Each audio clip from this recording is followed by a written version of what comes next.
So I don't need to tell you guys that Sea of Thieves is a great game. In many ways it is the best pirate game ever created. It ticks all the boxes of what a person could want in their pirate fantasy.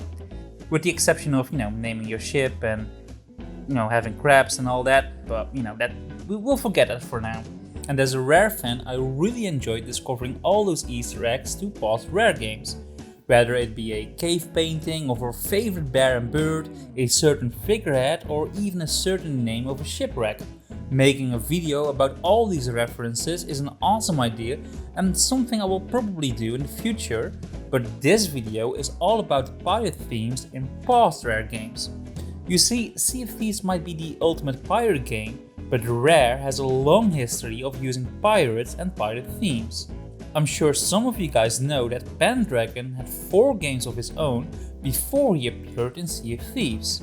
To me, his games also mark the beginning of pirate themes in Rare video games. And looking at those past pirates is exactly what we're going to do in this video. So get on board and we'll take this pirate themed journey together. In the beginning, before civilization began and even before the rise of the internet, our favorite video game studio was flying a different flag. Originally called Ultimate Play the Game, these British developers began making games for the ZX Spectrum, but during the 80s they also made 6 games for the Commodore 64. 4 of those games were all about the adventures of Arthur Pendragon. His first video game was called The Staff of Karnath, if I pronounce that right. Not a very pirate-like title and not a very pirate-like game, to be honest. This adventure is all about exploring a haunted castle and defeating the evil sorcerer Karnath. In the manual, Pendragon is described as an adventurer and researcher into ancient legends and sorcery. And when we look at the features of this game, we can see that it has cartoon quality, a real-time clock, explosions, and it even includes hooded monks. Yeah, Commodore 64 games were pretty wild back in the day. And this game was programmed by just 2 people, the brothers Dave and Bob Thomas. Dave used the 1962 film Jack the Giant Killer as inspiration for this giant castle. Both the castle and the antagonist in this movie bear the name Pendragon. Welcome to Castle Pendragon. So yeah, lovely trivia, but let's move on. Pendragon's second game is called Entombed, and like the name suggests, you are trapped in an ancient tomb and you need to escape before all oxygen runs out.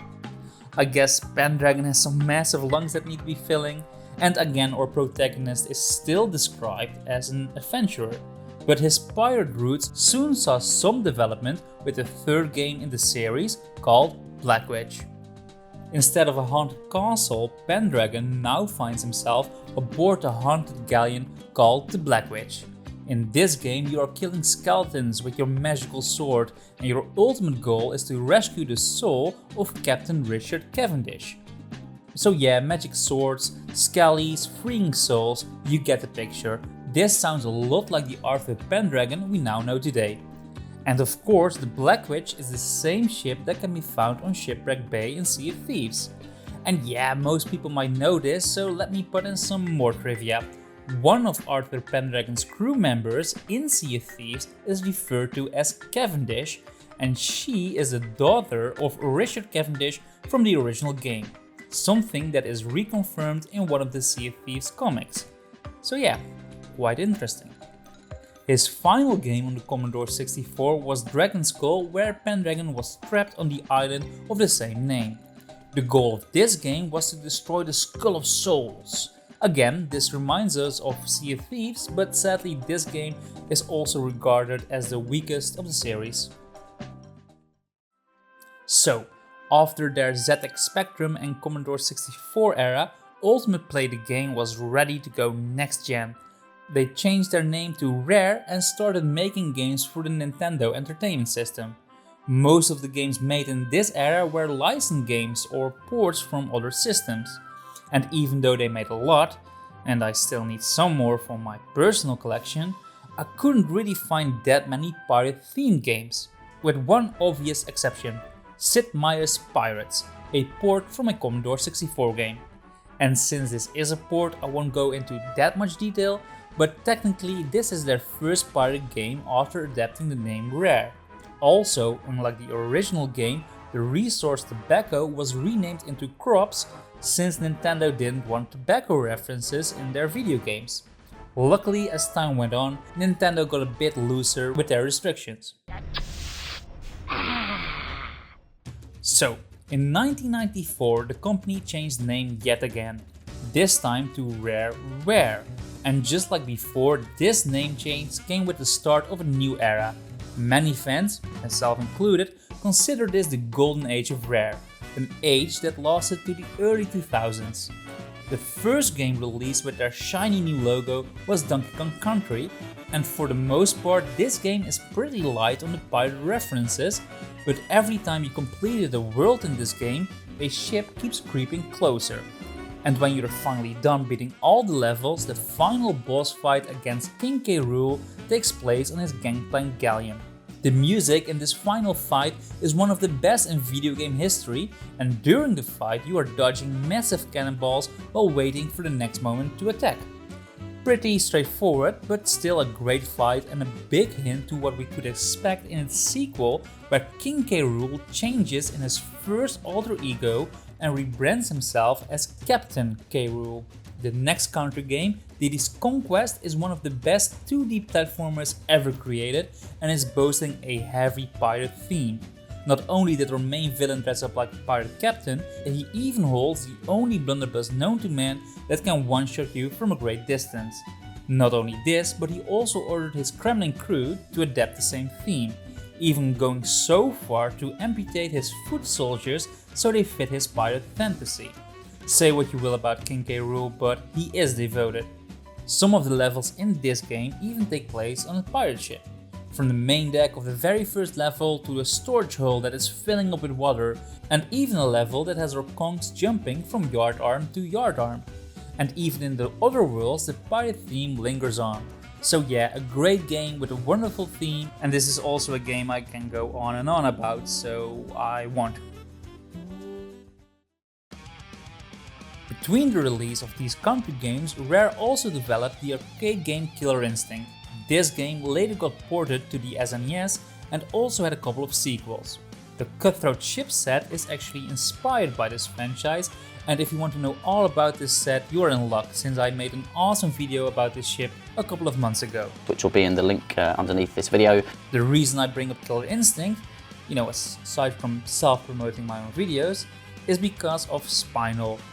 It is a bit unclear if he himself is a pirate in the original game, but his later model definitely gives off a pirate vibe, especially with the ship's wheel he is carrying on his back. His combat stage in Killer Instinct Gold is a cursed ship where multiple skeletons are seen rowing, and his combat stage from the 2013 reboot is called Shipwrecked Shore and feels like a realistic version of the Sea of the Damned. Yet another reason why he's also my favorite fighter from this franchise. So let's move on to something a bit more cutesy, Diddy Kong Racing. Unlike most other racing games, this one offers a wonderful adventure mode that sees you collecting golden balloons to unlock different worlds to race in. The third world is a pirate-themed one and is called Sherbet Island, and offers tracks such as Pirate Lagoon, Treasure Caves, and of course Crescent Island. And yeah, you could see this island as a Diddy Kong Racing reference in Sea of Thieves. So yeah, with tracks like these, it is incredibly easy to get in the pirate mood whenever you play this game. The next pirate-themed game I want to talk about is actually one that didn't release, but still had major impact on Rare as a developer. And any Rare fan watching right now knows exactly what I'm talking about. After the release of Donkey Kong Country 2, the majority of that team began working on their next SNES game called Project Dream. Originally, this game would feature a fairy tale theme, but later changed into a pirate theme when the project moved to the Nintendo 64. In this game, Captain Black Eye and his scurvy crew would emerge as the game's antagonists. Eventually, the project evolved into a platformer and the starring role was given to a certain Baron Bird, but Captain Black Eye could still be found as a painting in Banjo-Kazooie. And he appeared in full in Banjo-Tooie, where you can meet him in Jolly Roger's Lagoon. And the less known fact is that Jolly Roger's Lagoon was originally the name of the pirate village from Project Green. You can find Captain Blackeye in the inn, where you discover he had a bit too many grogs to drink and he is complaining about a bear that stole his game. All pretty fitting. But this is not the end for Captain Blackeye, since he also appears in one of the Sea of Thieves novels, and I really hope he will make a physical appearance in the game as well. Staying with the Banjo-Kazooie games, we also have the second level of their first game. This level is called Treasure Trove Cove and features sentient treasure chests, a crab boss fight and a certain hippo that can't swim. Not only is Captain Blubber the namesake of this YouTube channel, his ship the Salty Hippo is also the name of our Discord, so make sure you join that if you're interested. And we can't forget about Breagle Beach, a level in Banjo-Kazooie Grunty's Revenge for the Game Boy Advance that features a young Captain Blubber and a pirate ghost ship among some other pirate references. We already touched upon the Donkey Kong Country games on the SNES, but Donkey Kong 64 is also full of pirate themes. Sadly, King K. Rool ditched his pirate alter ego, but in this game we get seals dressed up like pirate seals, so yeah, I see that as an absolute win. Most pirate references in this game are found in the level Gloomy Galleon. It features a cove full of caverns containing treasures, shipwrecks and even a certain galleon that we have seen before. And this might also be the first Rare game that features mermaids, so yeah, there's that as well. So let's leave the golden age of Rare behind us and take a look at their first ever game published for the original Xbox, Grabbed by the Ghoulies. Originally, I passed this game off as uninteresting, and even critics at the time were quite harsh on this game. In retrospective, it is best viewed as a modest but great game nonetheless. And of course, it features pirates. But since this is a spooky game, they are zombie pirates and features some appropriate and hilarious sound effects when you damage them. Arrgh! Like I said before, this game is great and I would recommend everyone who has Rare Replay to give it a try. Also Rare, this franchise would make a great heritage ship. I mean, if Cameo can have one, so can this game. Speaking about Cameo, people might not quickly associate this game with pirates, but it does have a tropical level with treasure chests, crabs and skulls, so yeah, that's pretty pirate-like in my book. So let's move to Viva Pinata. I already mentioned quite a bit about this game in one of my previous videos, but I'll quickly mention some pirate references. Aside from Captain Blubber's cutlass, you can buy pirate flags, pirate ships, but also earrings and hats for your piñatas. We also have piñatas based on crabs, monkeys, parrots, and thanks to Sea of Thieves, I also associate pigs and chickens with pirates now. And since this game is all about gardening, you can grow your own banana and coconut trees. So yeah, these are all the ingredients you need to start your very own pirate-themed garden. I highly recommend doing so. So why is it that Rare and pirates go hand in hand? Well, I've heard it said that this is mainly the influence of the brothers Greg and Steve Mills. And since Greg Mills is the creative director of Sea of Thieves, I don't think I'm that far off. And fun fact, his brother Steve Mills did the designs for both King K. Rool and Captain Blackeye, and now works for Playtonic, where he worked on Yooka-Laylee alongside some other Rare veterans. And where does that game start? Right next to a pirate ship. Coincidence? I think not. So yeah, I think we can safely say that pirates are a major part of Rare's legacy, and looking back, it was inevitable a game like Sea of Thieves was eventually about to be created from this studio. And I'm super glad they did. So yeah, this concludes my brief history of pirate themes in Rare video games.